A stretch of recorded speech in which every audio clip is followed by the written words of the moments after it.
Academy made a popular version for teachers and school districts called Ready, Set, Science, with real examples of the kind of science education that we know works most effectively.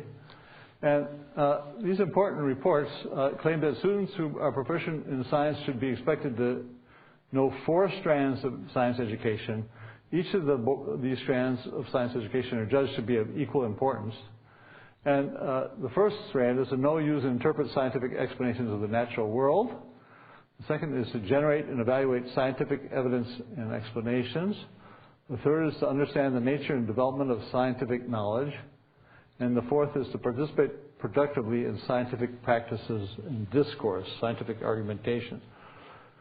Note that strands 2 and 4 can only be taught through active inquiry. You can't teach that by reading about it. And yet, of course, most of what we do in California and many other states is just read textbooks.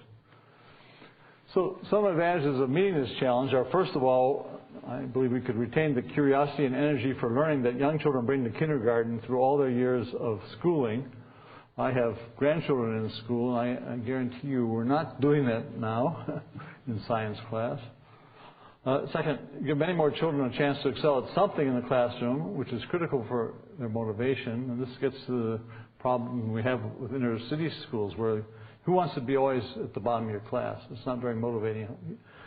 But we know this kind of science, some of them can excel at some of these things, even though they don't have the background that my kids had.